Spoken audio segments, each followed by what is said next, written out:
अस्सलाम वालेकुम नाज़रीन, मैं हूं मोहम्मद हफीज़ ख़ान टुडे विद हफीज़ ख़ान के साथ। और आज मैं आपके लिए लाया हूं एक कहानी, एक अफसाना, अकेला जागता हुआ आदमी। और हमारा जो प्रोग्राम का सिलसिला होता है मैं और मेरी किताबें, ये मैंने अपनी किताब तन मन सी शरीर से लिया है, जो मेरा अफसानवी मजमूआ था। और इसके दो एडिशन शाये हो चुके हैं। और यहाँ मैं ये बता दूं कि ये अफसाना मैंने 1991 में लिखा था, जो आज आपके लिए मैं पेश करने जा रहा हूँ।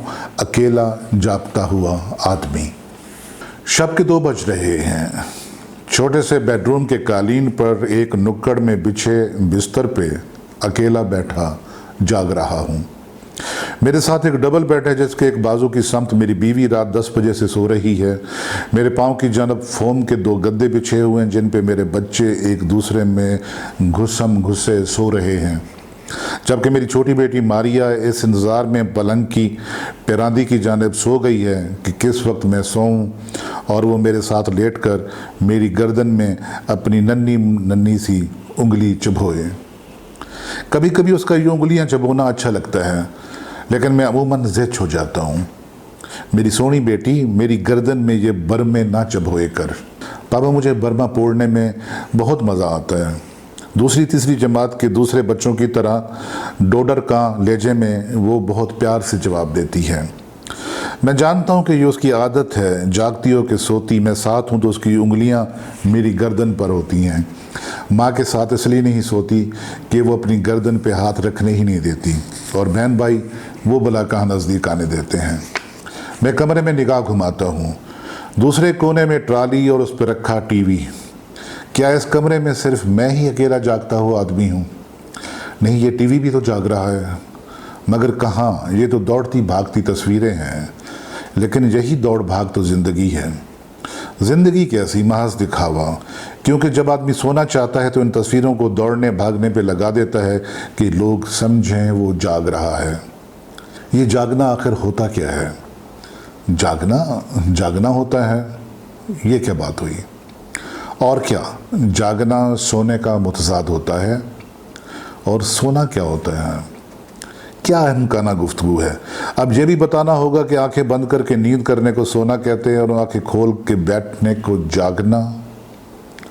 क्या आंखें बंद करके जागना और खोल के सोना मुमकिन नहीं? शायद पागल इस तरह करते होंगे। पागल क्यों? तुम क्यों नहीं? मैं? जी तुम। भला ये तो बताओ, क्या तुम इस वक्त जाग रहे हो? बिल्कुल। माफ़ी चाहता हूँ जनाब, सिर्फ आंखें फाड़े बैठे हैं। क्या मैं सिर्फ आंखें? जी हाँ, ठीक कहा, मैं सिर्फ दीदे फाड़े बैठा हूँ। कहीं से भी नहीं लगता कि मैं जाग रहा हूँ। मैं भी सो रहा हूँ कि जैसे सारे सो रहे हैं, बल्कि मैं तो कभी जागा ही नहीं। शायद पैदा होते वक्त कुछ जागा था, मगर अम्मा ने बंदड़े में बांध थप थप कर सुला दिया था। मैंने फिर जागने की कोशिश की तो लोडे लोड सुला दिया गया। मैंने एहतजाज किया, रोया, चीखा तो चूसनी मुंह में देकर झूले के हवाले कर दिया गया। फिर आंखें खोलने की कोशिश की तो थापड़े, लोडे और डरावे। सो जा बेटा सो जा, रात की माँ आ जाएगी। वात फाड़ी आई खड़ी है, वो देखो भब्बू दौड़ता चला आता है। छोटी सी रूह अंदर तक कांप जाती। मैं खौफ से सहम जाता, आंखें ज़ोर से बंद करके अध सोया सा। नींद समंदर के थपेड़े और अतराफ में रात की माँ, वात फाड़ी और भब्बुओं की झुम्मर। मुझे जागने क्यों नहीं दिया जाता? इस बच्चे ने तो मेरी जान अजाब कर दी है। सोता ही नहीं, कहता है 24 घंटे आकाश बेल की तरह छाती को चिमट कर बस खून चूसता रहूं। चाहे और कुछ हो ना हो, ये अपनी चुसक में मस्त है। दिल डूबने लगता है, सर चकराना शुरू कर देता है, और घर का काम वैसे बड़ा जख मार रहा है। करूं तो मैं क्या करूं? फांसी चढ़ूं? मसला क्या था? मांस दूध छुड़वाना था। बस फिर क्या, छाती को रसवेल लगाकर मेरा मुंह मीठे दूध की बजाय रसवेल की कड़वाहट से भर दिया गया। मैं फिर चीखा चिल्लाया तो अफीम की कनी पानी में घोलकर ज़बरदस्ती मेरे हक में उंडेल कर सुला दिया गया। मुझे जागने क्यों नहीं दिया जाता? आप तो मेरी सुनते ही नहीं। बच्चा बड़ा हो गया है, सारा दिन उसका सामना करते करते थक जाती हूँ। इधर भाग दौड़, शरारतें अलग, और तो और उल्टे उल्टे सवाल करके दिमाग चकरा देता है। अब स्कूल दाखिल नहीं करेंगे तो क्या इसकी शादी के बाद करेंगे? स्कूल से घर दूर और मैं छोटा सा। फैसला हुआ कि मोहल्ले की मस्जिद के मौलवी साहब के घर पढ़ने भेज दिया जाए। अलिफ मादा आ, बे बकरी, पे पंखा, पे पेंसिल भी तो होती है, मैं मन मनाया, पढ़ पे पंखा। मौलवी साहब की आंखें सुर्ख ढेले बनकर बाहर को उबल आईं। मगर पे परिंदा भी तो होता है। जवाब में ज़ोर का थप्पड़ मुंह पर पड़ा। अपनी माँ का कायदा पड़ता है। मौलवी साहब का कुलाड़ा हाथ मेरे चेहरे से दुगना बड़ा था। मैं अब्बू को बताऊंगा कि आपने मुझे, गला ना दबा दूंगा, ज़बान ना खींच लूँगा गुद्दी से। खबरदार अगर घर जाकर किसी को कुछ भी बताया। मौलवी साहब के उबले हुए ढेले लुढ़क कर कुछ और भी बाहर निकल आए। बब्बू दौड़ता चला आता है। रात की माँ, वात फाड़ी, सुर्ख आँखों के ढेले, खून खुश्क हो गया। आंसू नीम मिन जमात की हालत में, आंखें फटी की फटी। मोरओवर के तौर पर मौलवी साहब ने मेरे हाथ बड़ी चारपाई के पाए तले दबाकर ऊपर अपनी देव हैकल बेटी को बिठाया और साफ करने को मन गंदम का थैला भी उसके सामने धर दिया। आखिर क्यों मुझे जागने नहीं दिया जाता? 100 मरतबा कहा है कि मैं बड़ों के सामने ना बोलूं। खबरदार घर से बाहर नहीं निकलना, पठान ले गया तो पता चल जाएगा। ओहो धच्चर, लड़कों के साथ नहीं खेलना, मुझे कमीने होते हैं। और पीटी मास्टर से बच के रहना। उस्ताद खाल भी खींच ले तो ऑफ नहीं करनी। फिर छुट्टी करोगे, हाथ निकालो, हाथ सीधा करो हाथ। और छड़ी की जप जप जप। क्या हो गया है? आज होमवर्क नहीं करना, इम्तिहान सर पे है, ये तो लाजमी फेल होगा। फिर भीख मांगेगा कशकोल उठा के।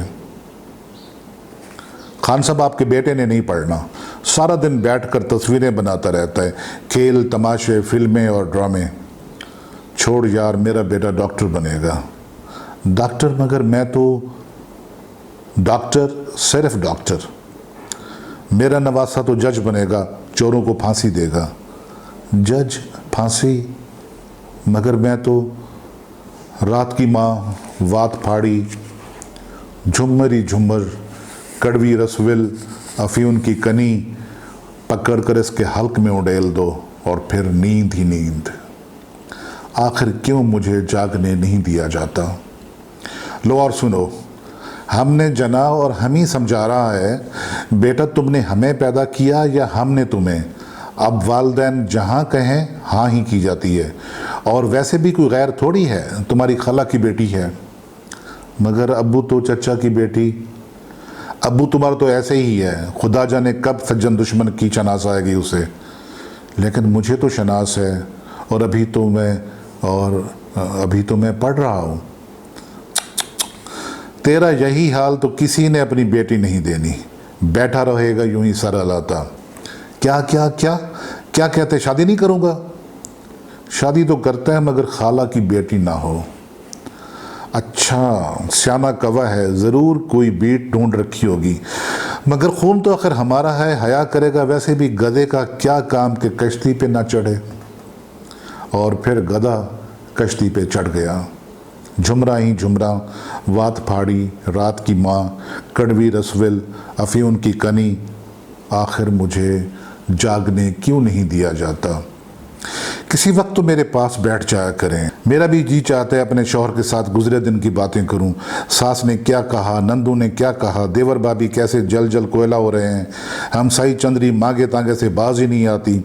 नौकर छुअर असलू त्रप्पड़, कम कोस उल्टा उसकी करनी पड़ती है। आपका बहनोई बगदाड़ा तो है ही, बग अक्खा भी है, निरा दीद पलीत। दूसरे की बहन बेटी को ऐसे ताड़ता है जैसे गरम हलवे का मुंगर सामने धरा हो। ये क्या? अब तो जो मोई किताब एक तरफ रखते हैं, मैंने तो खामखा शादी की आपसे। अब तो आसपास के लोग भी मजाक उड़ाते हैं। अन भाता नवाला जो हुई, गले की मुसीबत बनाने का फ़ायदा। हाँ ये देखें, मैं बेकार की बकवास कर रही हूँ और आप जनाब सो गए हैं। कैसा शौहर है, मैके का ना ससुराल का, मैं तो दिल की भड़ास भी नहीं निकाल सकती। जुमरा ही जुमरा, अफीम की कनी और फिर नींद ही नींद। हूँ तो जनाब ने यह मुलाजमत आला इंसानी इक़दार, बुनियादी हकूक़ की हिफाजत और इनकलाबी मुआशरती तब्दीलियों के लिए की थी, खाक और राख की थी आला इक़दार के लिए। तहसील के सारे वकील हड़ताल पर हैं, मुंशी एहलकार अलग चिल्ला रहे हैं, जनाब की अदालत से मुंतकली मुकदमात की दरखास्तों के अंबार रोज़ाना दायर हो रहे हैं, हाई कोर्ट तक वावेला है। मेरी अपनी मुलाजमत ख़तरे में है कि ज़िले का बड़ा जज होके भी मातहतों पर मौसर कंट्रोल नहीं रख सकता। लेकिन सर, मैं ये सब कुछ सस्ते और फौरी इंसाफ के लिए करता हूँ। मैं बिला मकसद पेशियाँ नहीं देता, खामखा स्टे नहीं करता, एहलकारों को रिश्वत नहीं लेने देता। कब्ज़ा ग्रुप हौसला हार बैठे हैं। अब मुकदमे 10-10 बरस में नहीं बल्कि 2-2 महीने में फ़ैसला हो रहे हैं। सर आप गौर तो करें, मेरे ख़िलाफ़ शोर मचाने और हड़तालें करने वाले कोई मजलूम नहीं बल्कि जालिमों के गिरोह हैं। ये कब्ज़ा ग्रुपों के आलाकार और वो बदतरीन और करप्ट लोग हैं जिन्हें ना तो जल्दी फ़ैसलों से गर्ज है और ना ही ये इंसाफ के तलबगार, बल्कि ये तो इंसाफ की उन कब्रों के मुजाविर हैं कि जिनमें मुकदमात की फ़ाइलें नस्ल दर नस्ल दफन होती चली आ रही हैं। लो और सुनो, मुझे समझा रहा है कि इंसाफ कैसे किया जाता है। अभी तो जुमा 8 दिन हुए नौकरी को और हमने तो शायद 30 बरस जख मारी है। ना तुमने ठेका लिया हुआ इंसाफ के टोटे पुर्जे करने का? कुछ पता भी है तुम पे क्या क्या इल्ज़ाम हैं? पहला इल्ज़ाम तो ये है कि तू वो करप्ट जज है जो रिश्वत हड़प करने के लिए किसी ज़ाब्ते, कायदे और कानून की परवाह नहीं करता। वकला को रिलीफ तो क्या देना, उनकी दलील भी नहीं सुनता। ज़मानत लेता है न स्टे देता है। आखिर वकीलों ने भूखा तो नहीं मरना। ना तेरे जैसे जज को कम से कम मैं तो बर्दाश्त नहीं कर सकता। बात कराएं जी मेरी ऊपर, बनाएं इसको OST ताकि जनाब फुर्सत से बैठकर इनकलाबी मुआशरती तब्दीलियों के बारे में अच्छी तरह गौर फरमा सकें। कड़वी रसविल, अफीम की कनी, झुमरा ही झुमरा, नींद ही नींद। बस अब अजीज ये देखें, हाथ बांधे खड़े हैं, सल्यूट करते हैं आपकी ईमानदारी को, असूल परस्ती को, इंसाफ पसंदी को। बहुत वाह वाह है आपकी शहर में। रेलगाड़ी आपका नाम का बोझ नहीं उठा सकती। नूर की शुआएं हैं आपके चेहरे मुबारक से आसमान तलक। ऊंचे मिंबर पर जो बैठे हैं, भला गर्दन झुका कर अपने घर की तरफ क्यों देखेंगे आप, जहाँ भूख ही भूख है, फाके ही फाके हैं। अगर इतना ही ईमानदारी का बुखार चढ़ा हुआ था तो क्यों की थी शादी? क्यों लगा दी थी बच्चों की कतार? बीवी के इलाज के लिए रुपए नहीं, बच्चों की तालीम के लिए कुछ छोड़ा नहीं, बेटों की मुलाजमत के लिए सिफारिश नहीं करनी, बेटियों की शादी के लिए जहेज़ नहीं। मगर नाम तो है इंसाफ का, परचम तो बुलंद है, खाक बुलंद है। घर से बाहर इंसाफ और घर के अंदर जुल्म और नाइंसाफ़ी। हम सभी जा रहे हैं, चिल्लाते रहें आप इस घर की दीवारों पर और बैठे रहें यूं ही इंसाफ के ऊंचे मंबर पर। वो सभी घर छोड़ गए। मुझे रिटायर हुए 5 बरस हो चुके हैं।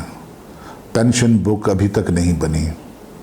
जो एहलकार मेरे 2 लफ्ज़ लिखने पर दौड़े चले आते थे, अब उन्होंने मुझे अपने पास बैठने को तो क्या कहना, एतराज़ लगा लगा कर मेरी सर्विस बुक भी काली कर दी है। कहते हैं अपने ज़िंदा होने का सर्टिफिकेट लाओ। कोई मुझे पहचानता ही नहीं। कहते हैं क्या मैं कुर्सी पे बैठकर उन्हें पहचानता था? क्या उनके काम क्या करता था? मैं काम ही तो करता था, मगर वो जो मेरे नज़दीक जायज़ होते थे, किसको दिल का हाल सुनाऊं? कोई मेरे पास नहीं बैठता। कहते हैं क्या मैं उन्हें अपने दफ्तर में घुसने देता था? अब आप ही बताएं, मैं भला नाजायज़ सिफारिशियों को कैसे अंदर आने देता? क्या करें, अब तो कोई जगह ठिकाना ही नहीं रहा। शहर की जामा मस्जिद के ख़तीब के हुजरे में रहता हूँ।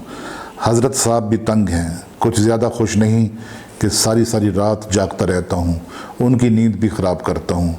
फरमाते हैं किसी रोज़ यूं ही जागता जागता हमेशा की नींद सो जाऊँगा।